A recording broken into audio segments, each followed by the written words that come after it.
She said, Bob, what have you done?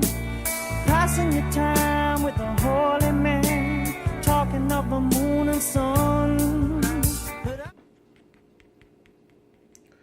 Sammy, what are you doing? Trying to figure out where our next MacGuffin is, Dean. What? Why? Don't those things usually just fall into our laps? I thought so, but this time I think they're going to make us work for it. Well, where do we gotta go? I think Seattle. Ooh, I wonder if we can meet that hot girl from iZombie. Hello, boys. No! That's the wrong hot girl. I don't mind. So, we're dealing with a mob boss. Yep. And a priest. Yep. And some rich asshole. Yep. Demons? Nope. Angels? Nope. Ghosts? Nope. Sammy, I think we're in a cliché. I know, Dean. But it's not our cliché. I'm scared. Me too. Hold me. Since I'm not in the show anymore, I'm just going to represent generic bad guys from now on. Ah! Oh, we shot a lot of dudes. So many people dead. Another fine day's work, Sammy.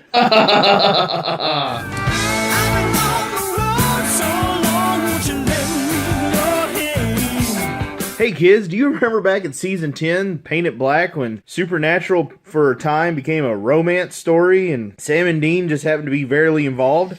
Well, welcome to today's outing, where it's not so much about the supernatural as it is a crime thriller. Okay, actually, I'll admit, I don't mind this as bad. I think it's good for the writers to experiment sometime and try to push themselves. I think this is really pushing the line where you could have literally inserted this episode into almost any other show and barely change anything, but at least this time, compared to season 10's Paint It Black, Sam and Dean were a key component in the episode instead of feeling like intruders that just happened to wander onto the wrong movie set. So that's certainly one improvement for this episode. I do find it a little disappointing that in this mundane episode, Castiel didn't come along just for the experience of him getting involved in it. I like to imagine the scene where they're talking to the Catholic mob boss and Castiel is like, "Oh, let me just show you my identification. Bam, I got wings. What are you going to do now? Yeah, that's what I thought. You give us whatever we want."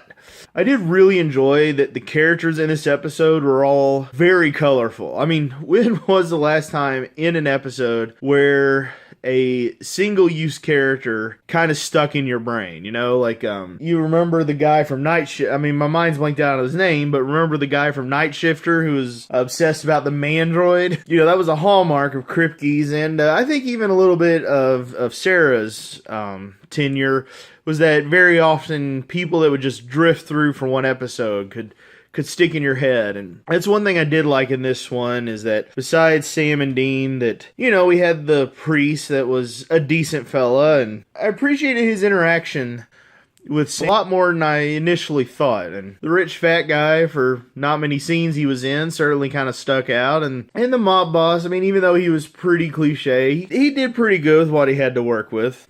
Quick explanation for those who didn't get the joke in the recap. I also review iZombie, which is on CW now in its 4th season.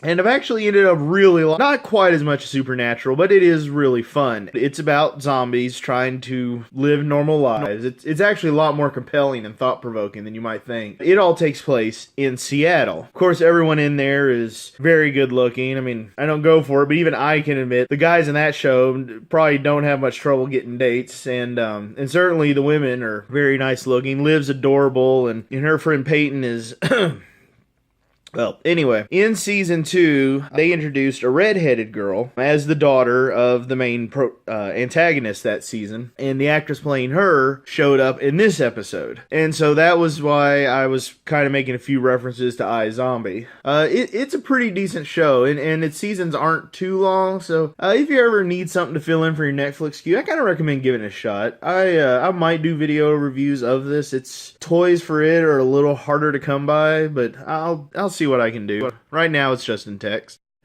So in the end, not real sure how to grade. I certainly respect the writer's efforts to go in a completely new direction and really push the envelope. The real question is, have they pushed the envelope so far?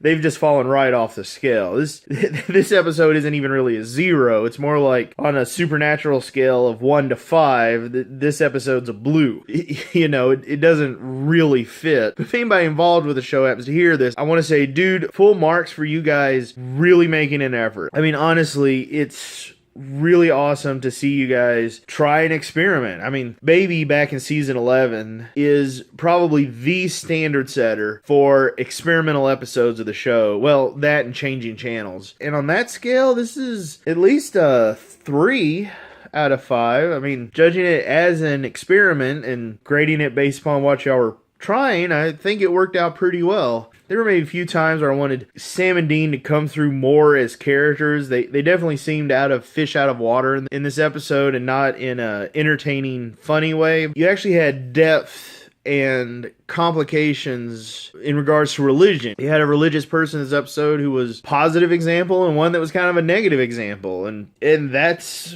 not nothing nowadays. So that's a definite plus for you. I have to say, I really do like the most holy man in the end.